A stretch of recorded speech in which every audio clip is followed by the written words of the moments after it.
बिस्मिल्लाहिर्रहमानिर्रहीम। अस्सलाम वालेकुम दोस्तों, क्या हाल है। मैं हूं आपके साथ अदनान और आज मैं लाया हूं आपके लिए इमली की खट्टी मीठी सी चटनी जो कि बहुत ही लाजवाब बनती है। इसे समोसों के साथ खाएं, पकौड़ों के साथ खाएं या दही भल्लों के ऊपर डाल लें, कहीं भी इस्तेमाल करें। बारबेक्यू में इस्तेमाल करना चाहते हैं तो वहाँ भी हो जाएगी। तो इसको बनाना बहुत ही आसान है। इसके लिए हमने 200 ग्राम इमली ले ली है। इमली आपने ब्लैक नहीं, ब्राउन ब्राउन जो होती है वो लेनी है। इससे क्या है कि इसका कलर बहुत अच्छा आता है। इसमें हमने 1 गिलास पानी डाल दिया और इसको आधे घंटे के लिए हमने छोड़ देना है ताकि ये नरम हो जाए। तो आधे घंटे के बाद हमने क्या करना, हाथों की मदद से ना इसको थोड़ा थोड़ा सा ऐसे कर लेना है। इससे क्या होगा कि इमली जो है ना वो पल्प जो है वो पानी में शामिल हो जाएगा और गुठलियाँ जो है वो अलग करनी आसान हो जाएंगी।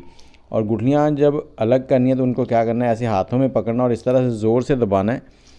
तो जितना भी इसमें पल्प है वो निकल जाएगा, सिर्फ गुठलियाँ रह जाएंगी। और इस गुठलियों के ऊपर एक अलग से छिलका होता है, वो आपने बिल्कुल नहीं उतारना। उससे क्या होगा कि आपके लिए मुश्किलात बढ़ जाएंगी। तो इसको स्टेन करना बहुत ही मुश्किल हो जाएगा। अब हमने ज़्यादा बर्तन ख़राब नहीं करने। यहाँ पर जो पैन है ना जिसमें हमने इसे पकाना है वही लेना है और उसमें रखनी है छन्नी स्टेनर। उसमें रख के इसको स्टेन कर लेना है और चम्मच की मदद से हिलाते हुए सारा पल्प जो है स्टेन में से गुजार देना है।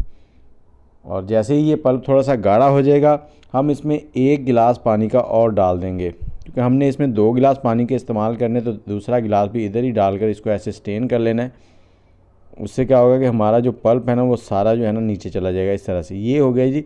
अब देखें इसमें कुछ भी इजाफी चीज़ें नहीं है और ये पल्प ऐसे है जैसे हमने ग्राइंडर से ग्राइंड किया हुआ हो, बहुत ही ज़बरदस्त।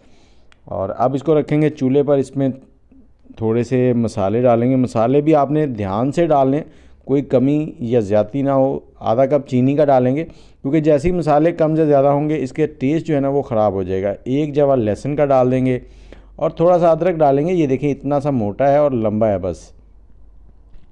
और ये आ गया ज़ीरा 1/4 टीस्पून। और ये काली सुरख मिर्च है कुटी हुई, ये खूबसूरती और टेस्ट दोनों देगी। उसके बाद ये पेपरिका जो शिमला मिर्च का पाउडर होता है ना वो डाला है हमने थोड़ा सा। और दालचीनी ये देखें थोड़ी सी डालनी है आपने, दालचीनी ज़्यादा नहीं इस्तेमाल करनी। अब इसको दरमियानी आंच पर मीडियम हीट पर हमने पकाना है।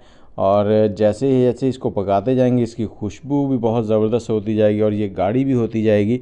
और इस पॉइंट पे हमने इसमें थोड़ा सा धनिया डाला है, साबुत धनिया, उसको दरदरा सा कर लिया और थोड़ा सा नमक डाला है। धनिया जो है वो ऑप्शनल है, अगर आप इस्तेमाल करना चाहें तो ठीक है, नहीं तो इसको स्किप कर दें, धनिया को ना डालें। आपकी जो चटनी है वैसे ही बहुत ज़बरदस्त हो जाएगी। जब ये इस स्टेप पर आ जाए कि इतनी गाढ़ी हो जाए तो आपने इसको उतार लेना है। ये देखें ज़्यादा गाढ़ा भी नहीं करना है इसको, जितनी ज़्यादा गाढ़ी कर लेंगे वो मज़ा नहीं रहेगा। और ये इतनी ही बिल्कुल परफेक्ट है। चूल्हा बंद कर देंगे और इसको हमने स्टेन कर लेना है। इसमें से लहसुन और अदरक जो है उसको निकाल देंगे और इसको स्टेन करके आप फ्रिज में रखें, 1 महीने तक चला सकते हैं फ्रिज में रख के। तो मुझे इजाज़त दें, दुआओं में याद रखें। आप बनाएं ये चटनी और समोसों के साथ खाएं। अल्लाह।